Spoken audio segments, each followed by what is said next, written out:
Good morning, everybody. Thank you so much for joining us for this morning's Job Train How Talent session. A really special one this morning because we are talking all about psychological safety. So I think a lot of us in these uncertain times are probably struggling perhaps a little bit with our mental health or feeling uncertain about the future. But this is really, really important when we look at how we look after our colleagues, our employees, and how they feel in the workplace or at home at the moment. So to explore this, I'm really, really excited to have Kate Hargreaves from Mosaic Partners to come and join us to talk about psychological safety, its importance, and the real benefits we can all glean from it. We are live on Crowdcast, we're live on LinkedIn, and we are live on Twitter as well. So good morning to everybody for joining us. So without much further ado, I'm going to invite Kate on screen and let's get started. Okay, Kate, where are you? Okay, inviting you on now, Kate. And I'm going to grab a quick coffee and then we'll get started. By the way, please feel free to ask any questions as we go through on the session, either using the Ask a Questions box or just in the chat screen would be great. Hello, good morning. How are you? Really good, thank you. Really, really good. Good. Thank you so much for joining us. Yeah, it's great to be here. Kate, I was lucky enough to join one of your leadership coaching sessions during lockdown and really, really benefited from it. And I was dead keen to get you on for one of our sessions, so thank you. But just for everybody's benefit, would you like to give everybody a quick introduction? Yes, so I'm Kate Hargreaves. I'm MD and founder of Mosaic Partners. We're a people development agency based in Newcastle upon Tyne. With passports, we like to say we do like to get about a little bit.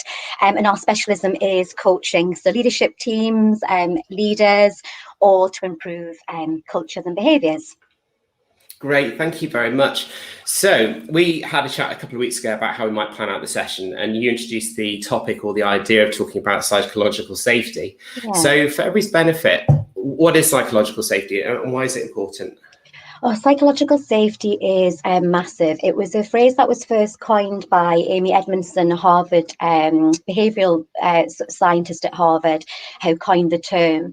It's essentially, in a psychologically safe environment, we are free to show up, express ourselves, have our voice heard and be accepted without judgment and without fear that somebody on our team is going to be malicious towards us or something like that. Where we are in an environment where we don't have psychological safety, that can lead us to feel a lot of stress responses, which we know, given lots of research into neuroscience, creates lack of creativity, we shut down, we don't speak up, essentially not a great environment for us to work in or to get the best out of people in the team. Right, okay. And I guess right now it's probably more poignant now than ever that we've gone through a really challenging 6 months or so. We're probably facing a point in time where we're probably going to go into lockdown again if the reports are to be read and understood.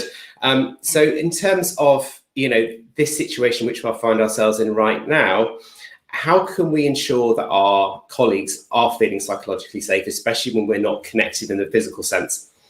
Yeah, it's a lot of the things that would recommend to increase psychological safety actually aren't all that dependent on you being in the same room with your colleagues, although often it can help, of course. And you're quite right to go back to your point, Giles, where you spoke about it never being so important. We are facing, times that we've never experienced before. People are really suffering. So it's never been so important to create this within our teams. Ways in which the best teams that I've seen, which have the greatest levels of psychological safety, I made a note of a few things that are really helpful in creating that environment on a team. The first things first, it's remarkable how many teams that I work with, and even some quite high performing teams that don't have a team charter in place. Now, when I talk about team charters, I mean being really explicit on the team about what are our key goals, priorities, deliverables here. What are our success measures? What is our vision of success, our shared vision? And then most importantly, what are we going to agree to as a team in terms of the behaviours that we're going to cultivate or eradicate if we're going to create a really psychologically safe environment where we can achieve those things we've set out to? It's not. Some of the misunderstandings about psychological safety is that people assume that it's a very cozy thing where people feel very comfortable, very safe with one another. It's actually the opposite. It's about an environment in which you feel safe to have those difficult conversations, address those tough issues, speak up, and not being afraid that your team won't have your back as a result of that as well. So as I said, yeah, team charters are massively important. I think also the team leading this, so this is not something that can be leader driven. This is more about the team agreeing what they need between one another to create maximum trust and a psychologically safe environment, what is okay, what isn't okay. Another pitfall can be where I've seen teams who address psychological safety is people being able to say what they want without consequence. It's not quite that either. So it's about agreeing, that line where that is and what's acceptable and encourage behaviour on the team. Okay, so and I guess for the guests here and also for me too, as a leader within a business, where do you start? How do you establish whether people within your organisation do feel psychologically safe? Is there an assessment process you can go through? How do you establish charters? I'm keen to understand, where would you start with this? Yeah, well, the first thing is to have a great conversation about what is psychological safety. When we're team coaching, it's the first thing that we do. We help people to understand what an unsafe psychological environment might look like and what types of things might trigger that experience. We then move them on to thinking about, okay, if we dial up psychological safety between us as a group, what does that look like? What behaviours will we be saying and demonstrating between ourselves? That will then help the team to create that sort of container, that space for for psychological safety. There's also actually, and I'm quite happy. Can we distribute things after the session, Giles? Absolutely, yes. Possible? Yeah, very much so. So I've created a set of 11 questions that I've essentially amalgamated and adapted from some of Amy Edmondson's initial work. And there's a guy called Shane Snow who's published quite an interesting article on Forbes about psychological safety recently. And there's a set of 11 questions which you can literally just I would encourage you to get together with your team, go through these questions together and get people to rate them 0 to 10 individually on whether this is a psychologically safe environment.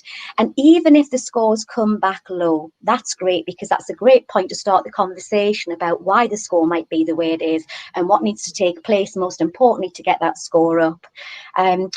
I can give you an example of some of those questions. Yeah, please do. That would Yeah, help. great. They're really straightforward. So, for example, I think a really illuminating question would be, so if something's wrong within this team, i.e. I spot a problem or a tough issue, I can bring it up without being used against me. And that's a really good indicator of psychological safety. If I need help, I can ask for it without being judged in any way. So that's the ability to be vulnerable and show up in that quite vulnerable way. Another question I thought was quite an interesting one is, no one on this team would deliberately act in a way that undermines my effort. So that's a good one to cut through potential politics or even unclear or opposing objectives.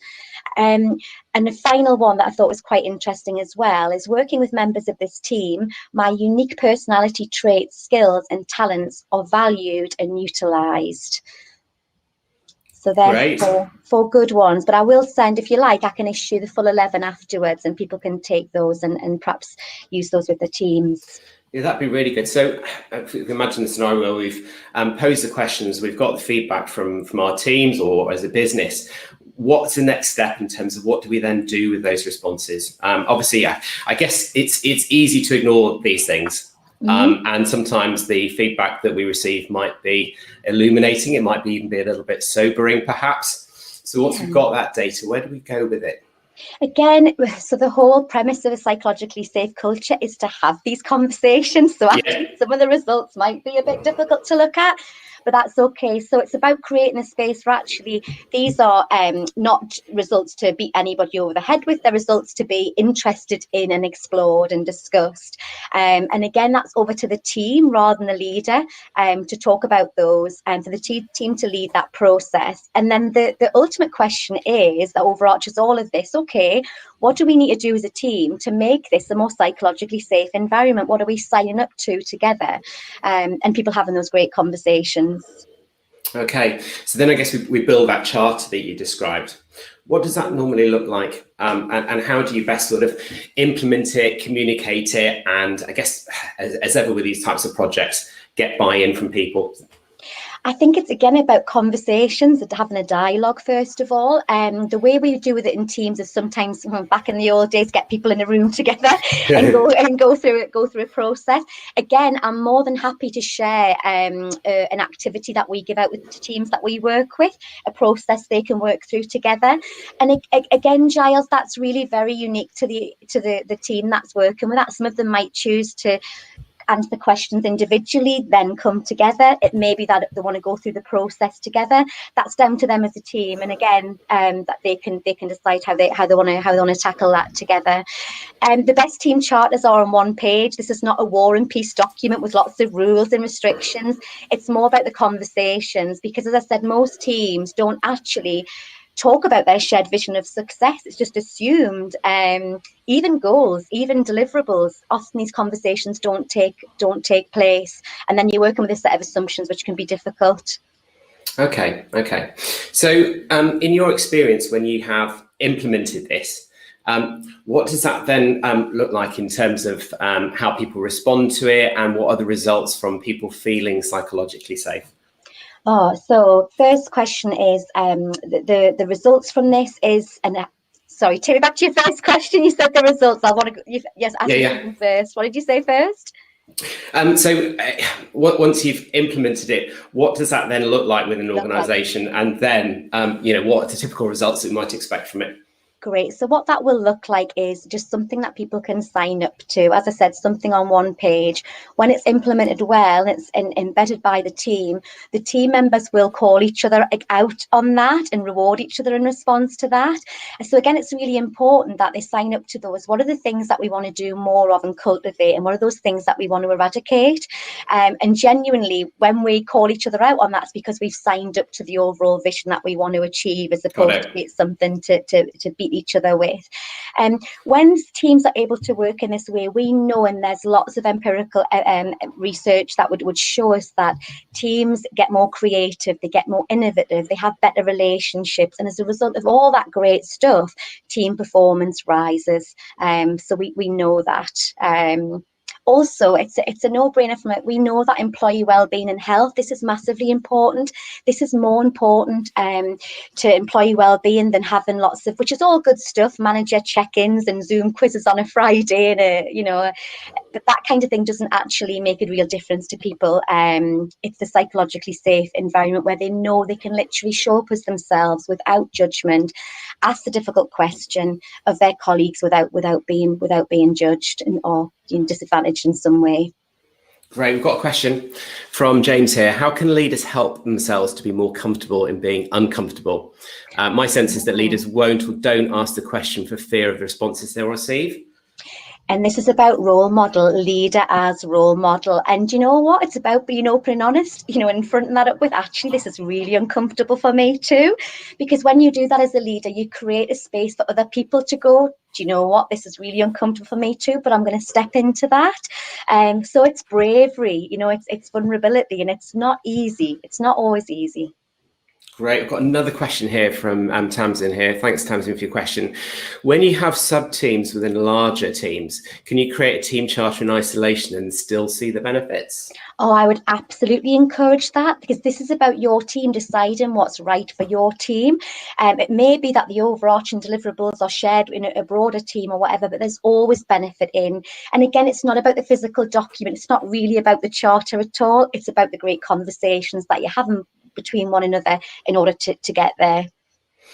And in reference to Tamsin's question, is this something that you could implement within a smaller team just to test it, and then almost create a bit of a template and then roll that out more widely within an organisation? Is that a better way to do it rather than a wholesale change? It depends again on it's very context dependent on the organisation, how the teams are set up within a team, but absolutely there will be no problem in that at all.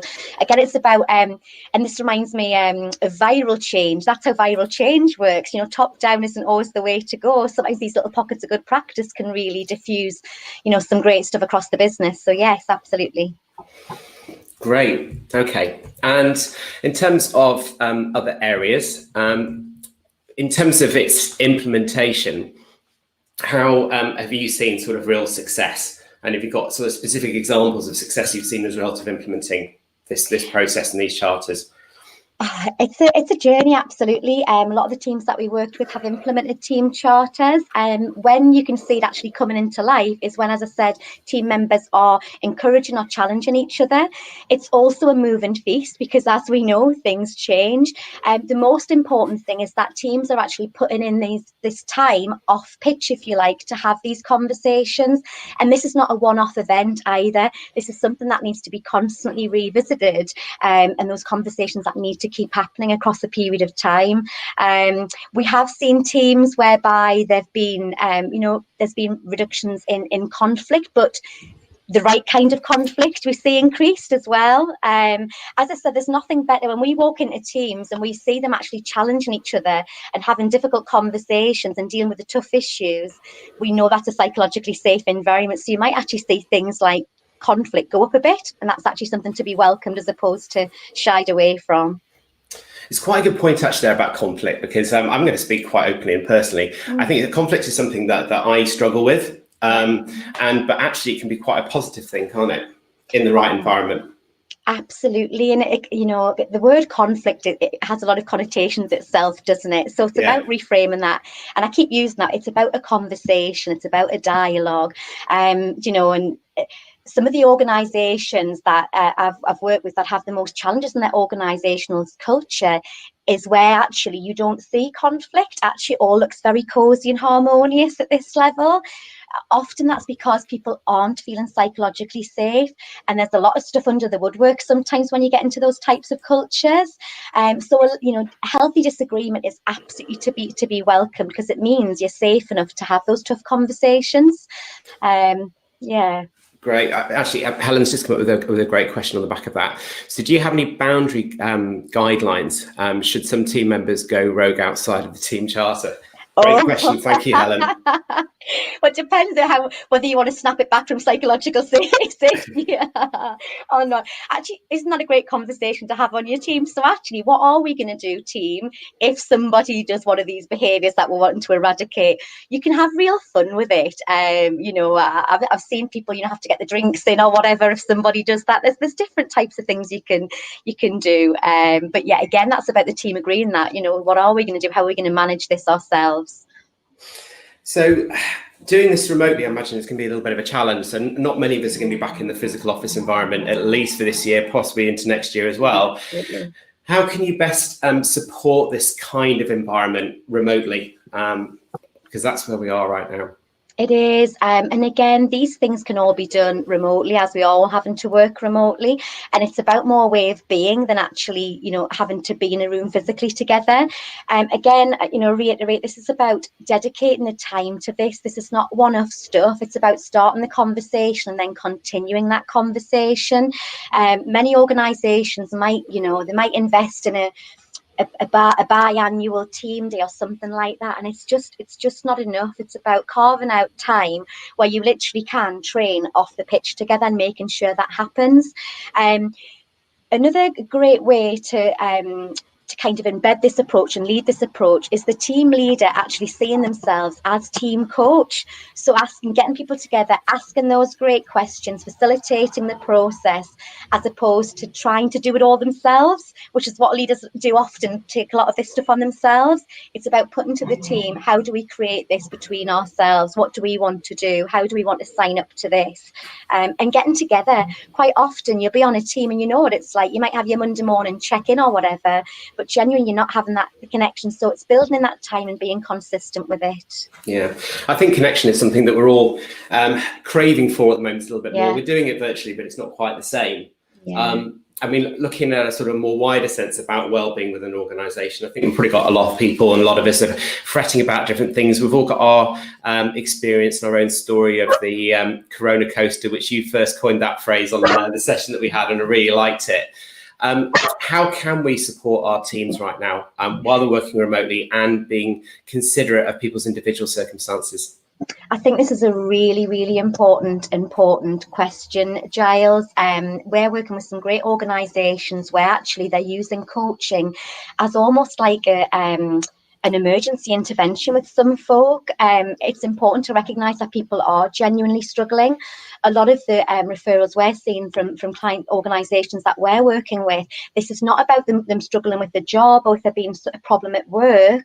Quite often it's people's whole lives. Everything is amplified right now, and it's just about being kind and about being open and honest about this. And again, if people feel safe enough to express these vulnerabilities, giving people some kind of access point, be this referral to some kind of coaching or counselling potentially, is really, really important. Because from what I can see, there's some, there are people really struggling out there. So we need to be mindful of that and open up those conversations and give people the space to speak up if they're struggling or having a challenge outside of work that may be impacting them inside work. Yeah, I know. I'm certainly, within here at Job Train, we've hopefully tried to foster a really open culture, and we've made it really clear to people that it's okay not to be okay. And if you're having a down day, that's something that you feel free to express it, share it with people, rather than sort of just suffering on your own. We spend so much time at work and right now at our desks as well, at home and whatnot. So, we see ourselves very much as a family here. But, for larger organisations, I guess that's probably a little bit more of a challenge potentially. You might feel you're getting a little bit lost within a larger organisation. Yeah, and again, I think this is where leaders need to be role model, and it's really interesting. I had a chat with a chap on a webinar recently, and he said, "No, I need to be strong for my work, so I go on, and I ask what they need." I said, "Actually, it's the opposite. Tell them when you're having a difficult day, explain what's going on for you, because again, you're creating that environment where it's okay to have those conversations. And genuinely, if you have, great relationships and you create that open culture, people therefore can come to you and speak up as well. Also, things like really straightforward things like having some kind of referral sheet or employee assistance program people know they can access, and that culturally it's really encouraged for them to do so, is massively important right now. Yeah, I still think there's progress that we all need to make in terms of breaking down some of those barriers between personal and professional life. I think, perhaps before COVID, we turn up with our work persona, if you like. As soon as you come into the office environment, you might be a slightly different person. And perhaps many of us now, there's a blurring of the lines between professional and personal. We're wearing different clothes. We're invited into one another's homes a little bit. For me, I think that's a really positive thing.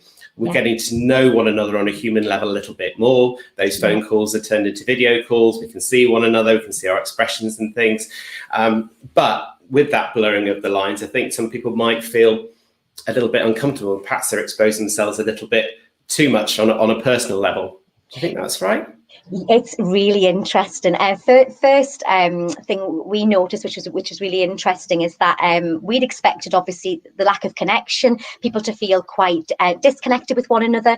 We've seen the opposite for most of our clients, people that we deal with on a day-to-day basis. They're saying that actually their team culture's improved as a result of remote working. So make of that what you will, Giles. But I think a lot of that is about, we're on here now. My dog's had a bit of a bark in the background. The delivery man might tip up at any minute or whatever. You get inside people's houses, and that's great. But the other aspect of that is some people are really struggling with that. We have been working with people who've got young children at home and things, and it can just be one big giant logistical nightmare, frankly, can't it, to manage. And again, it's about making that okay and being as flexible as we possibly can, and encouraging people to speak up if they are struggling, then being genuine about how we can try and help alleviate some of the struggles that they're experiencing. Because actually some colleagues of mine are delivering a session today, and it's called Same Storm, Different Boats, that meme. And I love that phrase. Yeah, it's so true. And it's, think about keeping your own boat afloat, but think about your colleagues. How are their boats? Where are the holes in their boats, and how could you potentially support them as well? Because it's a challenging time. Yeah, and you can support people. You don't necessarily have to have answers to all the questions that people may have or the struggles that they're having, but actually just offering, sympathetic ear and just listening sometimes is all people really need just to make themselves feel a little bit better. It's absolutely, and given a lot of the coaching work that we do, particularly in this in this sort of era that we're living through, the feedback is from clients is that, you know what, it just feels good that I've been able to share that and to admit that I'm not okay, because quite often the brave face that they're having to put on at work is a massive exacerbator of the stress that they're feeling. So yeah, creating those environments where those conversations can take place is really, really important. You make a brilliant point there in terms of if you are struggling a little bit and you're having to stick on that persona, that can actually be really, really tiring and create more stress than actually just opening up and saying, do you know what, things aren't great right now. I'm struggling with this, or the kids are driving me mad, the dog's gone, or I'm a little bit concerned about things financially, whatever it might be. We can only hope that as we navigate through these really difficult times that we might come out of it a bit more open, or a bit more confident to be open within our workplaces and with our colleagues and things, and perhaps foster an even greater and deeper connection with one another on a human level as much as a professional level. And this is what it's all about. Absolutely, Giles. Yeah. Human beings having human conversations and interactions and connection. James, another message from James. Loving the conversation. Thanks, Kate and Giles. Kate, I'm fortunate enough to worked with you. One of the great tools you used with the team I worked with was an action learning set, ALS. How useful would ALS be in increasing psychological safety? And what is ALS? Brilliant. Is it James, did you say? I can't. Yeah, it's James. Thanks, James. Right. Thank you. What a lovely, a lovely statement there. Action learning is ideal because action learning is about us getting together, sharing our vulnerabilities, sharing a problem, challenge, or opportunity that we have, and gaining the insight from our colleagues. And actually, who's to say that needs to be really business related? It could be actually, hey, I'm really struggling to get through the day with the 3 kids and the dog running around, or whatever. And even if your colleagues aren't able to give you the answers, just talking that through and sharing suggestions and people having your back is massively, massively powerful. So yes, action learning is a brilliant method of breaking down silos and improving cultures and having some great conversations. What does that look like in practice? Action learning. It's not something I'm familiar with. It's usually a group of between 6 to 8 colleagues, and you can have more or less, but that's kind of the sweet spot in terms of interactions. And you turn up together and have some great conversations. So usually one person is the challenge bringer. So it's usually a challenge or an opportunity, something that might have been, eating up your focus, that you think, actually, I'd like the insight of my colleagues on this. You bring your issue, and then your colleagues will usually not give you any direct advice, but they might question you about it or share examples from their own experience where they've overcome something similar and how they did it. And it's a lovely parallel learning process for everybody in the room, because that's how, again, it's great conversations and how we learn and connect and share. That sounds brilliant. I've never come across that before, but it's certainly something I'd be really quite keen to implement here. They're brilliant. I can give you some. In fact, I can send you some stuff over, Giles. We're gonna have a conversation about that for sure. That would be brilliant, because I think sometimes when you're sharing a particular issue or a problem that you've got in the workplace, you might just do that with one person. I'd never thought of the idea of doing it with quite a number of people, and obviously It's wonderful, and it works really well in organisations where perhaps teams have to work in silos, like divisions or whatever. So you've got a leadership team who actually don't really interact or support each other as a leadership team. It's a great way of getting together, say once a month, something like that, to really break down those barriers and to level up with one another and support your colleagues. That is brilliant. Kate, I've really, really enjoyed this morning. I've learnt so much, and I'm sure that everybody here has as well. If people wanted to get in touch with you to find out more or to seek some sort of direct support from you, how can they get in touch with you? Absolutely. Well, I think you kindly popped my LinkedIn thing, although it's got my married name on there. I need to know how to change that. So it's Kate Hargreaves, but I think it might be Kate Shahid on there. So either way, you'll be able to find me, I'm sure. So LinkedIn is great. You can also email us at hello@mosaicpartners.co.uk, or me directly, kate@mosaicpartners.co.uk. It'd be lovely to hear from any of you with any feedback or suggestions or comments or questions. That is brilliant. We will produce a bit of a blog post on the back of this, Great. But Kate, if you've got like those 11 questions you're going to send over, we'll make sure those included. If anybody wants a copy of those, reach out to Kate directly or get in touch with me, Giles at jobtrain.co.uk.